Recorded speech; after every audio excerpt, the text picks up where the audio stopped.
Le repos de Dieu, texte d'Étienne Durocher. Chapitre 11, verset 28 de Matthieu. « Venez à moi, vous tous qui êtes fatigués et chargés, et je vous donnerai du repos. Prenez mon joug sur vous et recevez mes instructions, car je suis doux et humble de cœur, et vous trouverez du repos pour vos âmes, car mon joug est doux et mon fardeau léger. » Alors j'avais pensé ce jour de Noël à ce texte-là et à vous faire part de ma réflexion concernant le repos que Christ nous apporte. Une telle richesse de pensée exprimée en si peu de mots, telle est la réalité de la parole de Christ. À nous de l'apprécier en goûtant chaque mot, chaque bribe de phrase. Reprenons et relisons le verset 28. « Venez à moi, vous tous qui êtes fatigués et chargés, et je vous donnerai du repos. » La première pensée qui vient à l'esprit en lisant ce propos de notre Seigneur est que nous devons reconnaître que nous sommes fatigués et chargés pour venir à lui. En effet, si je suis dans ma force propre, si je crois pouvoir affronter seul les épreuves en croyant en moi, je ne viendrai pas à lui avec humilité. Venir à lui, oui, mais comment ? Petit a, par la prière, par la pratique de sa présence au quotidien. Cette communion nous permet d'être renouvelés dans nos forces, se fortifier en lui, faire front face à l'épreuve en s'appuyant sur Christ. Regardons aussi Moïse à la fin de sa vie. Il avait 120 ans et encore toute sa force, Deutéronome 34, 1 à 12. Il a appris la dépendance à l'égard de Dieu, une vie de prière et de communion avec lui. Et il a toute sa force encore à la fin de sa vie. Il faut ensuite déposer ses fardeaux en les nommant, en les disant clairement. Apprendre à crier à lui. Au psaume 50, verset 15, il est dit « Et invoque-moi au jour de la détresse, je te délivrerai et tu me glorifieras. » Comprendre que notre cœur et nos pensées doivent être sous le contrôle de l'Esprit Saint. Chasser les inquiétudes et dire expressément nos besoins dans nos prières. Nous, sous la Nouvelle Alliance, nous faisons nôtre le propos de Paul dans l'Épître aux Philippiens, Philippiens chapitre 4, verset 6. « Ne vous inquiétez de rien, mais en toute chose faites connaître vos besoins à Dieu par des prières et des supplications avec des actions de grâce. Et la paix de Dieu, qui surpasse toute intelligence, gardera vos cœurs et vos pensées en Jésus-Christ. » On pourrait citer aussi Hébreux 4, verset 16. « Approchons-nous donc avec assurance du trône de la grâce, afin d'obtenir miséricorde et de trouver grâce pour être secourus dans nos besoins. » B. Chapitre 2. Accepter de marcher humblement à la mesure des talents et du talent qui nous fut donné. Parabole des talents, Matthieu 25, versets 14 à 30. Apocalypse 19, verset 8. « Et il lui a été donné de se revêtir d'un fin lin, éclatant et pur, car le fin lin, ce sont les œuvres justes des saints. » Les œuvres justes des saints qui leur servent de vêtements, qui les revêtent glorieusement dans l'Apocalypse, ne sont pas forcément de grandes choses, au sens où il s'agirait d'actes d'héroïsme extraordinaire, de faits mémorables hors de toute portée. L'action des chevaliers au Moyen-Âge visait d'ailleurs à accomplir dans la lignée des héros antiques des exploits, appelés res gestae, les actions accomplies, d'où l'expression « les chansons de geste ». Il fallait à tout prix se signaler par l'héroïsme de combats engagés pour Dieu. Elles ont conduit hélas parfois à bien des errances et à bien des morts, qu'on songe aux croisades et à leur lot de crimes, guerres et sacs de villes, comme le sac de Constantinople. Ces œuvres justes des saints ne sont pas forcément le fait d'actions éclatantes et extraordinaires, dignes de biographies remarquables, mais elles sont le plus souvent aussi celles d'une vie vécue au quotidien dans la pratique d'un témoignage paisible dans mon travail, dans ma relation avec mes collègues, dans mon sérieux et mon application, dans ma famille, ma façon de gérer ma relation avec mon épouse, mes enfants, ma belle famille, les amis de mes enfants, dans mes loisirs et mon temps libre. C'est ainsi que selon 1 Timothée 3,12, Les diacres doivent être mariés d'une seule femme et diriger bien leurs enfants et leur propre maison, car ceux qui remplissent convenablement leur ministère s'acquièrent un rang honorable et une grande assurance dans la foi en Jésus-Christ. Leçon importante et non des moindres que je retire de cette citation. La pratique d'œuvres bonnes le long des années fortifie elle-même la foi grandement. La mise en pratique de ma vie chrétienne, l'authenticité du service pour Dieu, produit un fruit précieux entre tous, une assurance, une grande assurance dans la foi en Jésus-Christ. Cette croissance dans la foi n'est pas anodine, mais elle est un bien en elle-même, elle traduit l'état intérieur rasséréné du croyant qui se repose en lui. Donc pour conclure le petit B de ce développement, lorsque j'avais cité au début la parabole des talents et les œuvres de juste des saints qui revêtaient d'un falin éclatant et pur l'ensemble des rachetés, c'était bien pour souligner le fait que parfois ces talents ne sont pas forcément des réalités qui sont extraordinaires, mais qui sont aussi le fruit d'un témoignage quotidien vécu tout au long d'une vie dans la fidélité.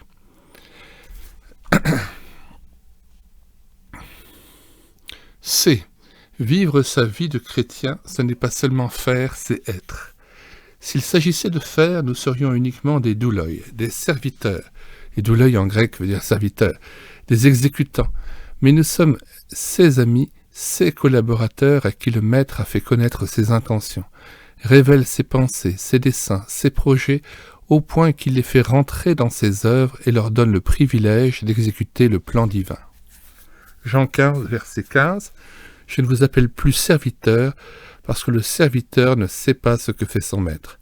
Mais je vous ai appelé ami, parce que je vous ai fait connaître tout ce que j'ai appris de mon Père.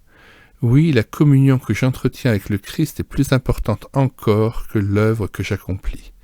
Je montre ma foi par mes œuvres, certes. » Jacques 2, 17, « Il en est ainsi de la foi.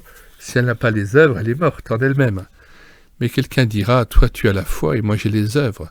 Montre-moi ta foi sans les œuvres, et moi je te montrerai ta foi par mes œuvres. » Voici donc le vrai sens de ce passage du Magnificat de Marie, Luc chapitre 1, 47-55, « Car voici désormais toutes les générations me diront bienheureuse, parce que le Tout-Puissant a fait pour moi de grandes choses. » En grec, l'expression « grande chose » ta mégala, est un neutre pluriel qui renvoie, comme souvent d'ailleurs, dans le Nouveau Testament, à la personne de Christ lui-même, s'incarnant dans le sein de Marie. Ces grandes choses que Dieu a faites pour tous les enfants de Dieu, nés de nouveau, c'est le fait de tabernacler en nous par l'Esprit Saint, de permettre que nos corps dorénavant servent de la tente du tabernacle, afin que Dieu repose en esprit en nous-mêmes, dans notre esprit. Jean 1, verset 14. Kai hologos sarx geneto, kai eskenosen enemin, et la parole a été faite chair, et elle a habité parmi nous, littéralement elle a tabernaclé en nous, elle a dressé sa tente en nous, pleine de grâce et de vérité, et nous avons contemplé sa gloire, une gloire comme la gloire du Fils unique venu du Père. Nous avons donc plus que Marie, plus que Joseph, plus que les anges, plus que les bergers, au moment où elle déclame son Magnificat, littéralement, elle magnifie, elle glorifie Dieu. Car si Marie a eu le Fils dans son sein et a permis sa gestation dans son ventre pour ensuite le mettre au monde, pour nous, Dieu a fait de très grandes choses, puisque nous avons reçu du Fils, l'Esprit du Père dans notre sein, dans notre être. Ce qui nous arrive à la nouvelle naissance, quand nous recevons Christ dans notre cœur par la foi en lui, c'est la venue du Fils, non dans une crèche un soir d'hiver, il y a 2000 ans, et dont je consens bien volontiers à célébrer avec joie le mémorial. C'est mon adoption par le Père. Je suis élevé à la dignité du Fils, j'ai la promesse de devenir isangelos, semblable aux anges. Je reçois la vie éternelle en même temps que je crois dans le don de Dieu. Alors nous aussi, nous entrons dans le repos en chantant ce Magnificat, à l'instar de Marie. Nous aussi, nous avons encore plus que Marie, nous exaltons Christ pour son esprit d'adoption. Il a fait pour moi de grandes choses, que je prenne garde alors à ne pas me taire, car sinon les pierres crieront. On se souvienne du fameux passage de Luc 19, versets 37 à 40, lorsque les gens voulaient faire taire les enfants qui criaient « Hosanna au fils de David », et Jésus a dit « Mais s'ils se taisent, les pierres crieront ». Seigneur, où veux-tu que je jette mes filets pour qu'ils soient pleins? À toi le fruit porté pour ta gloire, à toi l'or et l'argent d'actions posées en toi, qui ne brûleront pas ni ne se consumeront pas au jour du Seigneur. La présence du Fils m'est assurée, donnée tous les jours.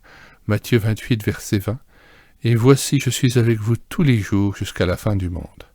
Non seulement il chemine avec moi, comme il le fit avec les compagnons d'Emmaüs, mais il faut maintenant que je comprenne que de même qu'il a disparu aux yeux de Cléophas et de son ami après avoir rendu le pain, cela ne veut pas dire qu'il n'est plus là avec moi.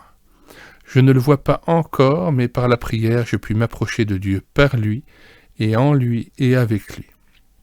Mon corps devient temple de Dieu, lieu où Christ peut faire éclater sa gloire à son gré, pas forcément de façon à frapper le regard, pas forcément de façon spectaculaire, mais pourquoi pas dans la fidélité d'une œuvre accomplie jour après jour, dans la persévérance d'actions posées avec foi et sérénité, au sein de son Église, et avec la collaboration des frères, dans l'intercession cachée, car qui sait pour qui j'ai prié dans ma vie, si ce n'est le Père, auditeur silencieux de mes prières, dans le fait d'agir dans le secret parfois, si bien que selon le propos singulier du Maître, au Matthieu 6, verset 2-3, mais quand tu fais l'aumône, que ta main gauche ne sache pas ce que fait ta droite, afin que ton aumône se fasse en secret, et ton Père qui voit dans le secret te le rendra.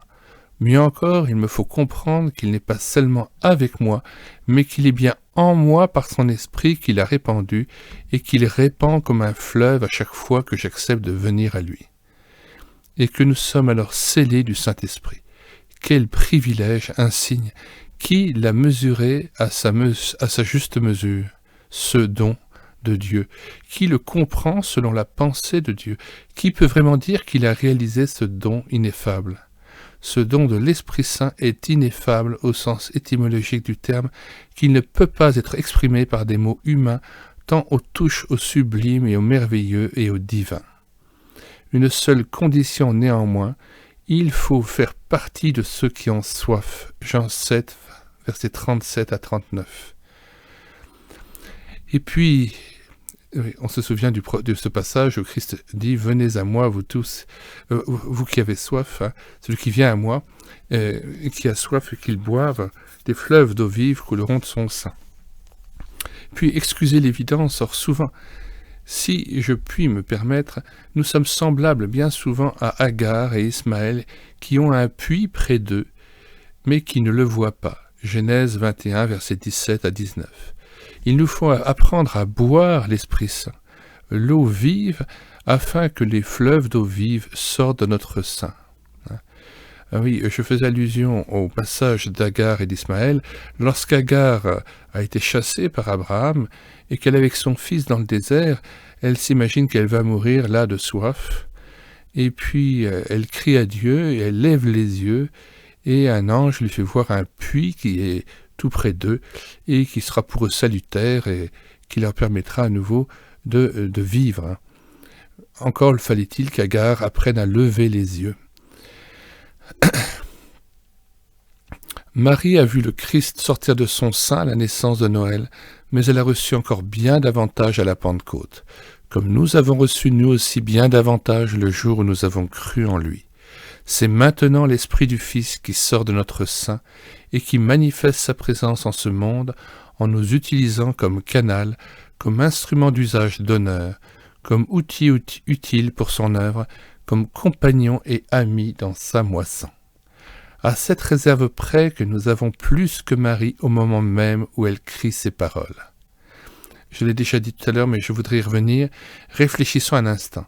Si Christ était dans son sein, si l'incarnation conduisait Marie à connaître une gestation divine inouïe qui conduira à la naissance du divin Sauveur, Christ n'habitait pas encore dans son cœur comme il le fera à la Pentecôte, où Marie sera dans la chambre haute et recevra alors l'Esprit Saint sous la forme de langue de feu, comme les 109 autres présents dans la chambre haute ce jour-là. Comprenons bien ceci.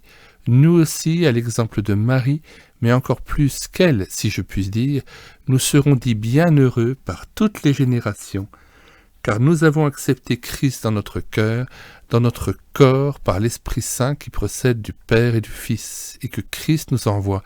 Voilà le don de Dieu, voici le cadeau de Noël. C'est vraiment l'Esprit Saint que Christ nous a envoyé à la Pentecôte. En conclusion, je dois glorifier Dieu comme Marie le fit en son temps pour l'incarnation dans mon corps de Christ, qui est la plénitude de Dieu. Est-ce que je le crois? Est-ce que je veux le croire? La présence de Christ, la présence de l'Esprit Saint dans mon corps, mais aussi dans mon cœur, mais aussi dans mon corps, puisqu'il est dit que en lui habite corporellement toute la plénitude de la divinité, dans l'Épître aux Colossiens, véritable tabernacle, ce corps, ou tente de Dieu, lieu même où il doit manifester sa gloire sur terre. Je ne suis pas amené à la ressentir, cette présence, de façon mystique ou surnaturelle, avec présence de langue de feu ou de parler en langue. Je n'ai pas à rabaisser le divin à mes sens, à mes sensations ou mes sentiments. Je dois faire confiance à Christ qu'il réalise sa promesse de venir souper avec moi dans ma maison si je lui ouvre la porte. Apocalypse 3, verset 20. Voici, je me tiens à la porte et je frappe. Si quelqu'un entend ma voix et ouvre la porte, j'entrerai chez lui, je souperai avec lui et lui avec moi. Je dois avoir cette confiance en lui que paisiblement, sans fébrilité, son œuvre va s'accomplir en son temps. C'est lui qui œuvre. Quand je me trompe, même dans mon zèle peu éclairé, il acceptera de recoller les oreilles coupées si j'ai fait du tort à autrui. Car hélas, notre vie est aussi ainsi faite que parfois notre action doit être corrigée, amendée, voire même réparée par Dieu. Car oui, je dois l'avouer, notre fougue pour Dieu, notre zèle charnel produit parfois de mauvais fruits qui font obstacle à l'œuvre spirituelle et entravent et obscurcissent les desseins de Dieu. Que Dieu nous en garde et nous conserve cachés en son sein. 1 Corinthiens chapitre 1 verset 8. Il vous affermira aussi jusqu'à la fin pour que vous soyez irréprochables au jour de notre Seigneur Jésus-Christ. Dieu est fidèle, lui qui vous a appelés à la communion de son Fils Jésus-Christ notre Seigneur. De même ce passage, 1 Thessaloniciens 5, 23. Que le Dieu de paix vous sanctifie lui-même tout entier, et que tout votre être, l'esprit, l'âme et le corps, soient conservés irrépréhensibles lors de l'avènement de notre Seigneur Jésus-Christ. Celui qui vous a appelés est fidèle, et c'est lui qui les fera. Alors, je pense aussi que ce passage nous donne le repos, parce que finalement Christ est donc celui qui fidèlement accomplit son œuvre mystérieuse en nous, lui le Créateur. Il a pu me former physiquement, psychiquement, mais il a le pouvoir de me transformer à son image, de gloire en gloire, par la contemplation de sa personne. 2 Corinthiens 3,18 « Nous tous qui le visage découvert contemplons comme dans un miroir la gloire du Seigneur, nous sommes transformés en la même image, de gloire en gloire, comme par le Seigneur l'Esprit. » Je dois donc m'efforcer dans ce repos de la foi, en sachant qu'il est Dieu et qu'il agit. De m'efforcer d'entrer dans ce repos de la foi, en sachant qu'il est Dieu et qu'il agit. Je me détourne de moi-même et j'apprends à oublier mes problèmes, non seulement en le servant, mais aussi en cultivant cette communion avec lui. Colossiens 2, verset 9. « Car en lui habite corporellement toute la plénitude de la divinité.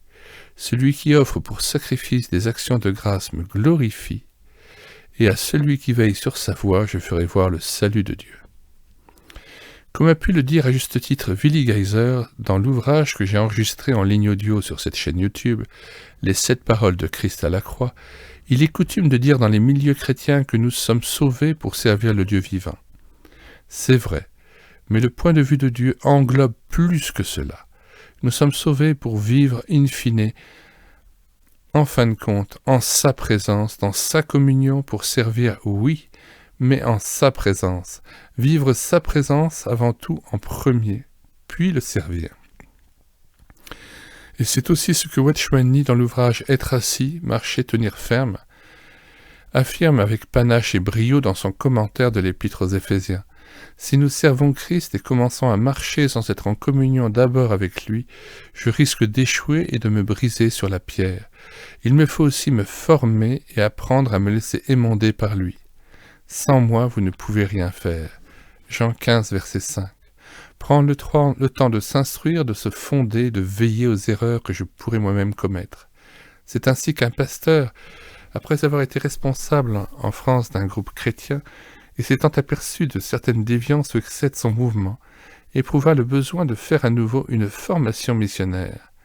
Il a pris 3 ans à nouveau pour se former, se fonder, et vraiment de se fonder sur le roc en Christ. Lui qui pensait être un leader éclairé capable de conduire les foules et d'évangéliser selon Dieu, descend de son cheval et réalise qu'il lui faut refonder sa vie spirituelle.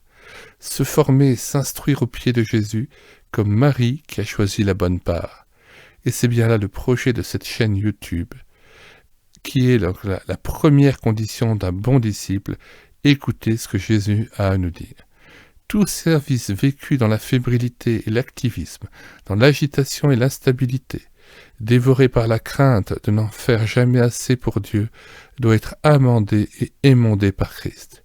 Il me faut apprendre à agir posément et à aller pas à pas, jour après jour. Au fond, la prière qui doit être la nôtre est dorénavant « Seigneur, sans toi je ne peux rien faire » ou du moins « Fais que je puisse rentrer dans les œuvres du Père ». C'est ainsi qu'en début de mon ministère de jeune chrétien, j'avais aidé lors de camps de jeunes au sein d'une mission chrétienne dans le sud de la France. Et un de mes amis se mit à rire un jour en me voyant à la fois enthousiasmé mais aussi trop sûr de moi. « Oh là là, me dit-il, mais Stéphane, tu vas connaître un sacré brisement de la part du Seigneur. Si tu continues comme cela, ta manière d'agir est bien trop charnelle, apaise-toi. » Il en est ainsi dans l'œuvre de Dieu.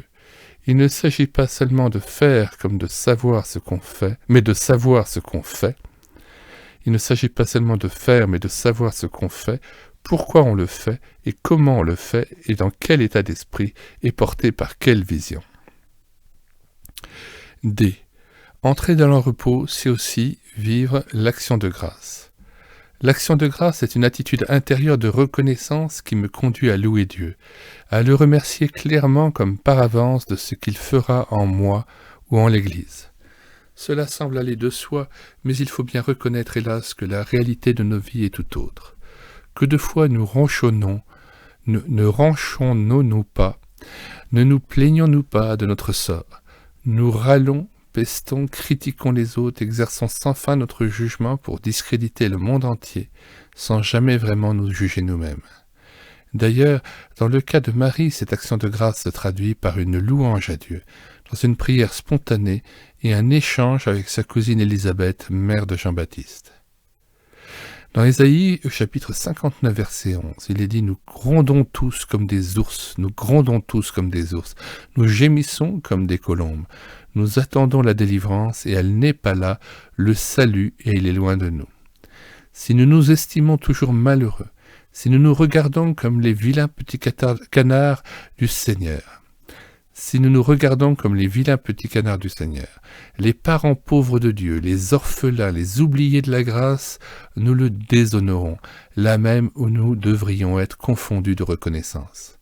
Ne devrions-nous pas, à l'exemple d'Élisabeth, dire, lorsqu'elle s'adressait à Marie, venue lui rendre visite alors qu'elle était enceinte, « Tu es bénie entre toutes les femmes, et béni est le fruit de ton ventre. » Nous aussi, hommes et femmes chrétiens, nous sommes bénis entre tous les hommes, entre toutes les femmes, car le fruit de notre foi, de notre cœur, c'est l'Esprit du Fils qui se manifeste au travers de nous. C'est le pouvoir des enfants de Dieu, privilège inouï. Luc chapitre 1, verset 45. Heureuse celle qui a cru, parce que les choses qui lui ont été dites de la part du Seigneur auront leur accomplissement. Nous qui avons cru en lui, en Jésus-Christ, nous rentrons dans le repos, car non seulement nous sommes devenus une habitation de Dieu en esprit, mais il nous a donné de marcher en lui, d'accomplir sa volonté paisiblement. L'accomplissement des œuvres préparées d'avance pour nous va se réaliser. Marie n'en est pas la seule bénéficiaire, loin s'en faut, à nous de nous approprier cette promesse glorieuse. Chapitre 3. Le repos n'est possible que si nous nous soumettons au temps de Dieu. Psaume 145. Verset 14. L'Éternel soutient tous ceux qui tombent, et il redresse tous ceux qui sont courbés. Les yeux de tous espèrent en toi, et tu leur donnes la nourriture en son temps. Tu ouvres ta main et tu rassasies à souhait tout ce qui a vie. La patience dans les épreuves nous permet à terme d'être vainqueurs dans ces tribulations. Jacques chapitre 1 verset 2. Mes frères, regardez comme un sujet de joie complète les diverses épreuves auxquelles vous pouvez être exposés, sachant que l'épreuve de votre foi produit la patience. Mais il faut que la patience accomplisse parfaitement son œuvre, afin que vous soyez parfaits et accomplis sans faillir en rien. Et Luc 21 verset 19. Par votre persévérance, vous sauverez vos âmes. Enfin, le repos dépend de l'humilité du chrétien qui conserve une position cachée en lui. Au psaume 131, il est dit « Éternel, je n'ai ni un cœur qui s'enfle, ni des regards hautains. Je ne m'occupe pas de choses trop grandes et trop élevées pour moi. Loin de là, j'ai l'âme calme et tranquille comme un enfant sevré qui est auprès de sa mère. J'ai l'âme comme un enfant sevré. » Dans l'Épître aux Colossiens, chapitre 3, verset 2, « Affectionnez-vous aux choses d'en haut et non à celles qui sont sur la terre, car vous êtes morts et votre vie est cachée avec Christ en Dieu. Je puis aussi m'agiter en essayant de ressembler aux héros de la foi, nous en avions parlé tout à l'heure. Parfois, c'est très déstabilisant de lire trop de témoignages extraordinaires de chrétiens hors normes, ayant supporté certes un grand nombre de fruits. À chacun Christ donne un certain nombre de talents, et il serait vain de prétendre, tel le grenouille voulant devenir aussi grosse que le bœuf des fables de La Fontaine, de vouloir égaler un Spurgeon, un Moody, un Watchman Nee, un Billy Graham. Pour l'enfant, faire l'œuvre de Dieu sera d'accepter de grandir dans la grâce sous la houlette bienveillante de ses parents et à apprendre à obéir dans les petites choses. Curieusement, je m'entretenais dernièrement avec une responsable d'une maison d'édition chrétienne qui met en ligne des livres audio et qui me confiait que les livres les plus écoutés sont des biographies remarquables de chrétiens. Pour le jeune homme et la jeune femme, apprendre à bien prendre en main son métier et à être un témoin fidèle où il se trouve, n'est-ce pas cela ce qui est remarquable ? Pour les jeunes mariés, apprendre l'amour au travers des premières épreuves de la vie conjugale, de l'éducation des enfants. C'est cela aussi, entrer dans les œuvres de Dieu. Savoir vieillir dans la fidélité, comme ces 24 vieillards de l'Apocalypse qui jettent leur couronne aux pieds du Seigneur. Apocalypse 4, verset 10, les 24 vieillards se prosternent devant celui qui est assis sur le trône, et ils adorent celui qui vit au siècle des siècles, et ils jettent leur couronne devant le trône, en disant, verset 11, « Tu es digne, notre Seigneur et notre Dieu, de recevoir la gloire et l'honneur et la puissance, car tu as créé toutes choses, et c'est par ta volonté qu'elles existent et qu'elles ont été créées. » N'est-ce pas cela ce qui est remarquable ? Cette couronne, je puis la jeter à ses pieds, car je reconnais comme de juste qu'elle est son œuvre, et que c'est lui qui m'a choisi, porté, aimé fidèlement, avec une grande patience, et m'a fait entrer par les portes de son royaume pour m'y accueillir. Un autre aspect du repos est aussi à aborder. En politique, je puis me perdre en tant que chrétien dans des considérations quelque peu extrêmes, voire exaltées, qui m'agitent et me tiennent éloigné du royaume de Dieu.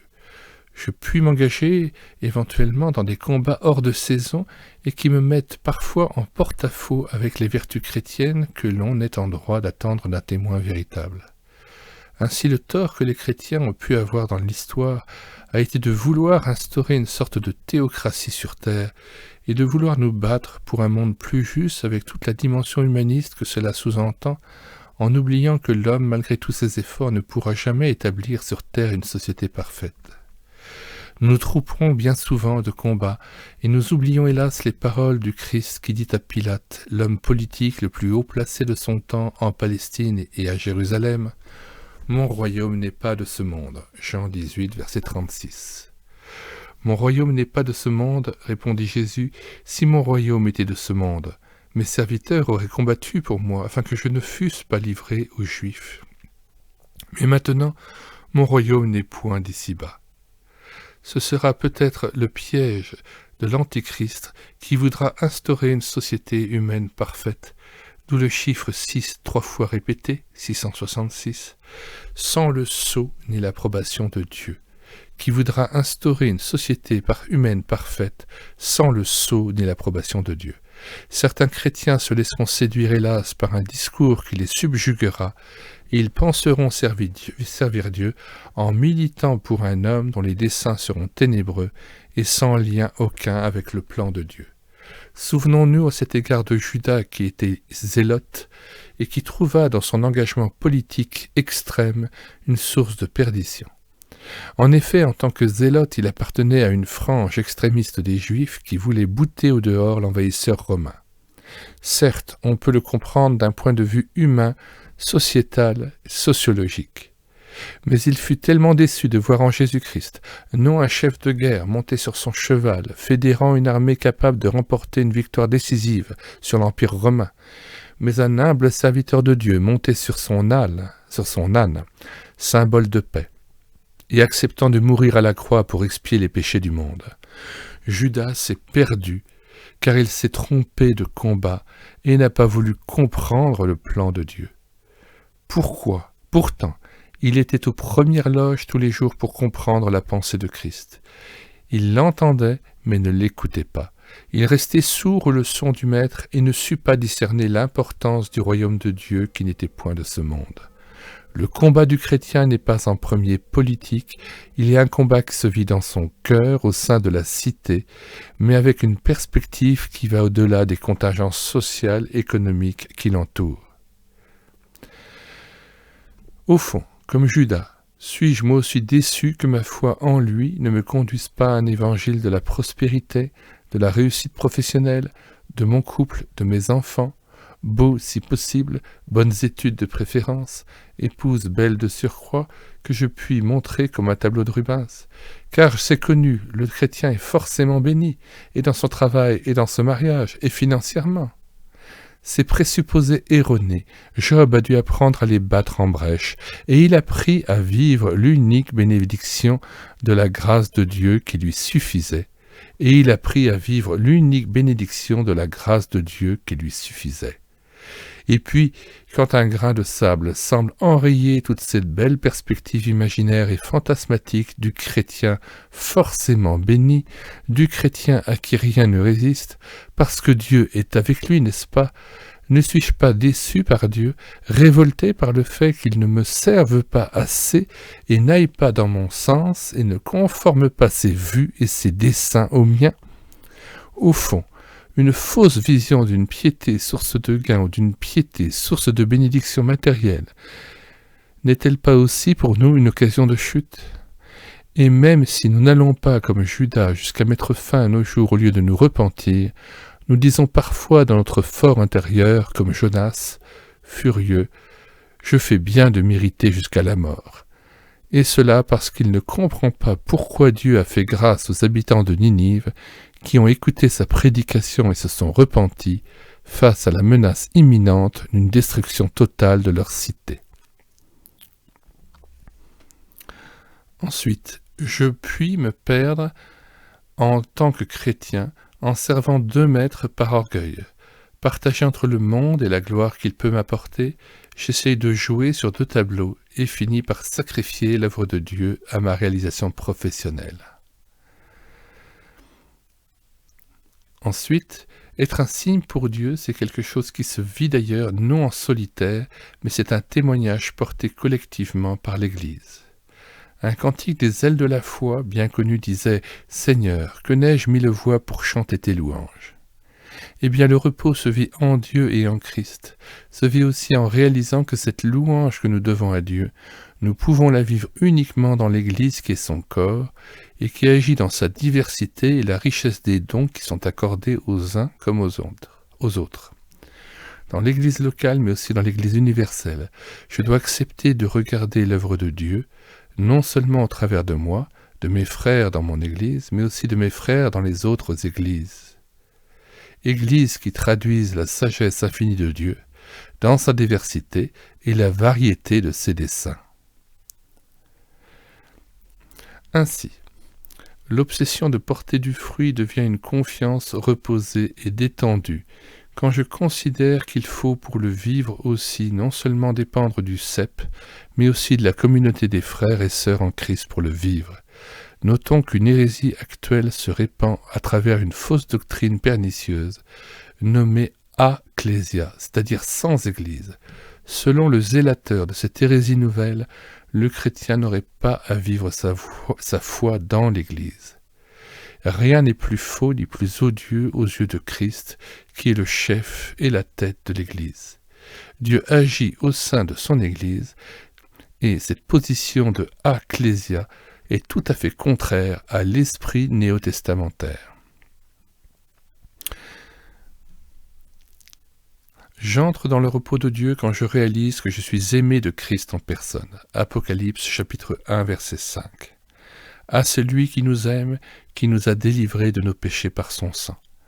Nous sommes nous aussi, chacun pour notre part, le disciple que Jésus aime. Encore faut-il lui rendre gloire en le reconnaissant, en le confessant, en étant pénétrés de cet amour au point que nous puissions en être consolés. Dieu n'est pas le Père fouettard. Christ ne met pas dehors celui qui vient à lui. Jean 6, 36. Mais je vous l'ai dit, vous m'avez vu et vous ne croyez point. Tous ceux que le Père me donne viendront à moi, et je ne mettrai pas dehors celui qui vient à moi. Je n'ai donc pas besoin de Marie, la mère de Christ, comme co-rédemptrice, ni comme une figure maternelle protectrice qui me permettrait plus facilement de m'approcher du Père. C'est Christ le Rédempteur. Elle ne co-intercède pas pour moi auprès du Père non plus que les saints décédés vivant désormais dans la gloire dans le ciel. Christ seul est tout en tous. Éphésiens 1, 22, il a tout mis sous ses pieds et il l'a donné pour chef suprême à l'Église qui est son corps, la plénitude de celui qui remplit tout en tous. Parlons maintenant aussi du sang précieux de Christ. La délivrance de mes péchés me donne le repos de mon âme et de ma conscience. Si nous confessons nos péchés, 1 Jean 1, 9, il est fidèle et juste pour nous les pardonner et pour nous purifier de toute iniquité. Et le sang de Jésus-Christ, son Fils, nous purifie de toute iniquité. Et donc ce repos, il est aussi dans le fait de savoir que Christ a expié mon péché et que je suis pur, et qu'à partir du moment où j'ai confessé mon péché, Dieu met mes péchés au loin, au fond de la mer, il m'a pardonné, il a donné sa parole, je suis purifié de mon péché. Enfin, l'Esprit Saint donné apporte le repos de Dieu. Je mettrai mon esprit en vous, vous vivrez, et je vous donnerai du repos sur votre territoire. Vous reconnaîtrez alors que moi, l'Éternel, j'ai parlé et agi, déclare l'Éternel, Ézéchiel 37, verset 12. L'Esprit Saint n'agite pas, ne tourmente pas. Son premier fruit, c'est la vie, puis vient le repos, la sérénité.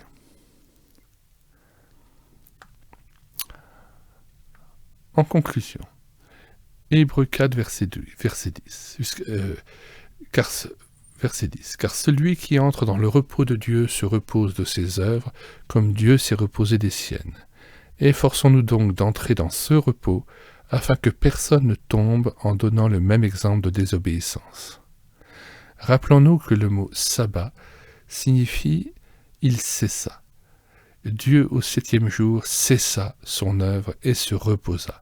La clé de cette entrée dans ce repos consiste à adopter par la foi cette position décrite dans Ésaïe 28, verset 5. En ce jour, l'Éternel des armées sera une couronne éclatante et une parure magnifique pour le reste de son peuple. Un esprit de justice pour celui qui est assis au siège de la justice, et une force pour ceux qui repoussent l'ennemi jusqu'à ses portes. La deuxième partie du verset est très importante. Le repos selon Dieu est toujours accompagné d'un combat contre le péché qu'il faut repousser jusqu'à ses portes. Songeons au conseil de Dieu à Caïn, Genèse 4, versets 6 à 7. Et l'Éternel dit à Caïn, « Pourquoi es-tu irrité, et pourquoi ton visage est-il abattu ? Certainement, si tu agis bien, tu relèveras ton visage, et si tu agis mal, le péché se couche à ta porte, et ses désirs se portent vers toi, mais toi domine sur lui. » Il nous faut donc apprendre à cesser d'agir par nous-mêmes. Et je reprends à dessein la signification du mot sabbat. Christ est le sabbat de Dieu. En lui, j'apprends à ne plus vouloir plaire à Dieu par moi-même, mais par l'Esprit Saint à vouloir entrer dans les œuvres de Dieu et à me revêtir de ce qu'il est. Cesser d'agir par nous-mêmes, cesser de vouloir agir pour Dieu par nos propres forces, comme Caïn. Cesser aussi de faire agir Dieu ou de forcer son bras pour qu'il agisse dans notre sens. C'est typiquement humain et tellement désolant. Comme Abel qui s'appuya sur le sacrifice d'un agneau, sur le sang du sacrifice et donc qui s'appuyait sur la grâce seule, nous agissons par lui, par Jésus-Christ ressuscité. Là est la clé de toute une spiritualité authentique.